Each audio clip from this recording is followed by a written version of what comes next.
On a tous connu ça, hein. Un problème au travail complètement flou, rempli d'émotions, et il faut absolument arriver à l'expliquer pour que quelqu'un puisse nous aider. Eh bien, ce passage d'un ressenti chaotique à une question claire, c'est un processus fascinant et bien plus complexe qu'on pourrait le croire. Aujourd'hui, on va décortiquer ce cheminement ensemble. C'est la grande question, pas vrai? Comment on fait pour mettre de l'ordre dans ses propres pensées, pour qu'une situation devienne partageable et surtout pour que les autres puissent vraiment nous aider à y voir plus clair? On se sent un peu submergé, on ne trouve pas ses mots. C'est un sentiment que tout le monde connaît. Et ce qui est passionnant, c'est de découvrir tout ce travail invisible qui se passe dans notre tête avant même que le premier mot ne soit prononcé. Pour rendre tout ça un peu plus concret, on va suivre l'histoire de Sophie. C'est une manager et elle a un problème qui revient tout le temps. Elle a donc décidé d'en parler à son groupe de pairs. Mais la question c'est, par où est-ce qu'elle va commencer au juste? Alors, première partie, la construction de l'histoire intérieure. Parce que oui, tout commence là. C'est tout un travail mental, narratif, qui se passe dans la tête de Sophie bien avant qu'elle n'ouvre la bouche. Et on commence tout de suite avec une idée qui peut paraître un peu étrange, inspirée du philosophe John Dewey. La première étape, ce n'est pas de se souvenir, mais de reconstruire. En gros, on ne partage jamais l'expérience brute telle qu'elle. Ce qu'on partage, c'est une réorganisation mentale de cette expérience. Sophie va donc, consciemment ou non, revisiter la situation pour lui donner un sens. Évidemment, Sophie ne va pas tout raconter dans les moindres détails. Non, elle fait un tri. Le penseur Donald Schoen appelle ça la réflexion sur l'action. Et ce qui est super intéressant, c'est que cette sélection n'est jamais neutre, jamais. Elle est guidée par ses angoisses du moment, comme une deadline de projet, ou par ses émotions, comme son exaspération. Et c'est ce tout premier récit, celui qu'elle se fait à elle-même, qui va poser les bases pour tout le reste. Ok, donc une fois qu'on a sélectionné les briques de l'histoire, il faut construire le mur. Il faut créer une narration, une histoire qui tient la route. Mais le plus important, c'est ce que le sociologue Erving Goffman appelle le cadre. C'est l'angle d'attaque qu'on choisit pour raconter. Et cet angle, il va tout changer pour la suite de la conversation. Et là, on voit parfaitement la puissance de ce cadrage. On part de la même situation, mais regardez, ces trois récits vont amener des solutions complètement différentes. Dans un cas, on va parler psychologie, dans l'autre d'organisation, et dans le troisième, du rôle même de Sophie. Le récit qu'elle choisit prépare déjà le terrain. Il dit au groupe de manière un peu cachée, « Voilà comment j'aimerais que vous regardiez mon problème. » Un problème, ça ne se trouve pas, ça se construit. Cette phrase est hyper forte et elle nous amène tout droit à la troisième dimension, peut-être la plus importante de tout ce travail intérieur, la problématisation. Et c'est là que tout se joue.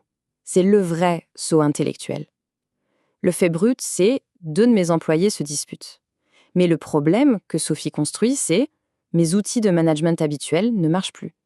Le problème, c'est cette tension entre la performance de l'équipe et son bien-être.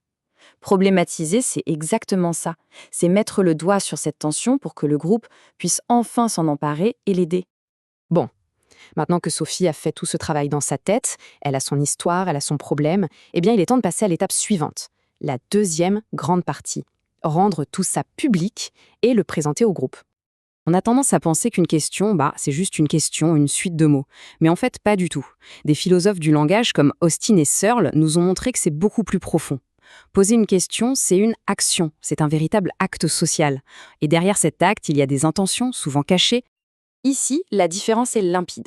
Il y a la question de surface, ce que Sophie dit, et puis il y a le besoin réel, ce qu'elle cherche vraiment. C'est la fameuse pointe de l'iceberg. L'intention réelle, c'est peut-être de se sentir validé ou de recevoir du soutien. Parce qu'au fond, exposer une difficulté, c'est aussi s'exposer soi-même. Et attention, la question que Sophie va poser ne sera pas du tout la même en fonction des gens qu'elle a en face d'elle. Le contexte social est crucial. Si le groupe est perçu comme un espace de confiance, il agit comme un cadre contenant, pour reprendre l'expression du psychanalyste Wilfred Bion. C'est une sorte de cocon sécurisant où on peut oser être vulnérable. On voit bien la différence. D'un côté, si le groupe est perçu comme jugeant, la question va être très technique, très sur la défensive. De l'autre, dans un groupe solidaire, là, la question peut être beaucoup plus personnelle, beaucoup plus authentique. C'est une pure adaptation stratégique en fait. On jauge le terrain avant de parler. On arrive à la dernière dimension, la sixième, et c'est peut-être la plus intime. Quand Sophie raconte son problème, en réalité, elle ne parle pas que de son équipe, elle parle d'elle. Elle parle de sa posture de manager. C'est son identité professionnelle qui est en jeu. Le concept d'auto-efficacité illustre ça à la perfection. Si Sophie se sent solide, confiante, sa question sera ouverte, curieuse. Qu'est-ce que je peux explorer d'autre? Mais si elle doute d'elle, sa question sera beaucoup plus défensive. Elle va chercher à se rassurer. J'ai bien fait, n'est-ce pas? La question devient un miroir de sa confiance en elle à ce moment précis. Voilà, on arrive à la conclusion. Pour résumer un peu ce voyage, on est parti d'une situation super chaotique pour arriver à une question qui est en fait hyper travaillée. Donc on a ces 6 dimensions. Reconstruire l'expérience, la cadrer dans une histoire, construire le problème, poser la question comme une action, l'adapter au groupe et enfin mettre en jeu son identité. Tout ça pour dire que demander de l'aide, ça n'a rien de simple. C'est un acte d'une complexité folle, bien loin d'une simple description des faits. S'il y a une chose à retenir, c'est celle-ci.